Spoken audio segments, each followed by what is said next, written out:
Tava lendo uma newsletter esses dias de um empreendedor que eu admiro muito, chamado Greg Eisenberg. E o Greg, ele escreveu numa edição, e aí eu resolvi fazer um mini vídeo sobre essa edição, porque eu acho que são esses pequenos insights que fazem a gente ter um diferencial competitivo que faz a diferença na prática, nos nossos projetos, na nossa vida como um todo.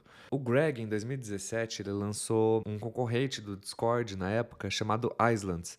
E a ideia desse Islands era, na verdade, ser uma ferramenta de chat para universidades, para grupos. Então ele se focou muito, né, em ser esse concorrente e focado no ICP de estudantes, né, e grupos. E o Greg, ele disse que tinha muita dificuldade na época de mostrar valor para as pessoas, de ter um diferencial, e que as pessoas sempre ficavam comparando o produto dele com o outro, e ele não conseguia entender qual que era o diferencial dele. Até que então, ele decidiu fazer uma coisa maluca. Ele falou assim, cara, eu preciso fazer algo que seja diferencial, que me crie um diferencial competitivo, uma memória, alguma coisa. E eu não sei a idade de vocês, mas eu sou da época do MSN, do ICQ, e o ICQ, até hoje eu lembro o som do ICQ, até hoje eu lembro o som do MSN, e eu garanto que você também tem sons que você já reconhece instantaneamente a ferramenta, como por exemplo, notificação de WhatsApp ou de algum aplicativo que você usa frequentemente. Então, o Greg, ele pensou, cara, se essas ferramentas têm sons que a gente consegue guardar a memória, será que eu não consigo ter algum diferencial competitivo?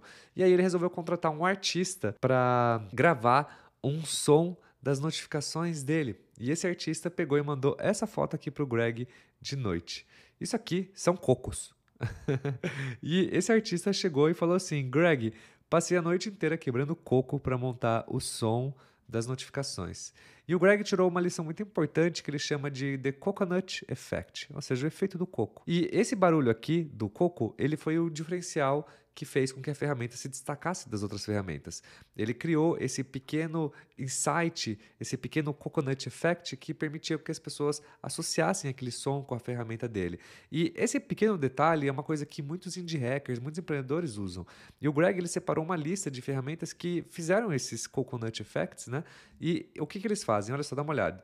A Nomad List do Peter Levels, por exemplo, ela tem um pequeno detalhe, né? Ela colocou um chat em tempo real mostrando aonde os nômades estão se conectando.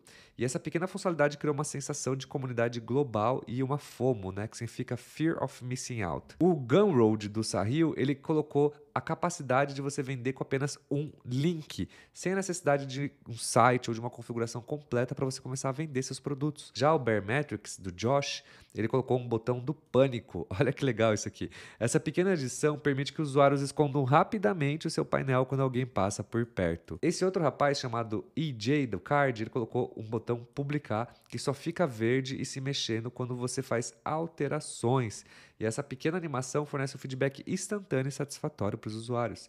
Já o Cortland Allen, do Indie Hacker, ele colocou o marco dos produtos nos perfis. E essa pequena funcionalidade gamificou todo o processo e manteve os fundadores da comunidade ativos. Já o Notion, ele colocou a capacidade de adicionar emojis aos títulos da página, que eu tenho certeza que você também usa. Já o Superhuman colocou a funcionalidade de desfazer envio com duração personalizada. E essa pequena adição deu aos usuários uma sensação de controle e reduziu a ansiedade em relação aos e-mails. Verdade.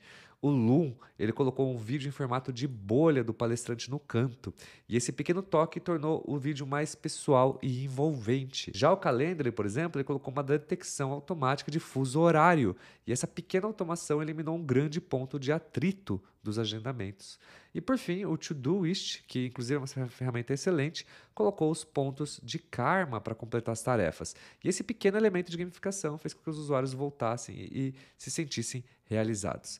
Então, depois da gente analisar esses pequenos coconut effects, eu pergunto para você aqui, qual que é o seu coconut effect? Ou seja, qual que é o seu efeito do coco? E o que você faz para ter esse pequeno diferencial competitivo, essa pequena experiência que talvez construa algo memorável para os seus usuários?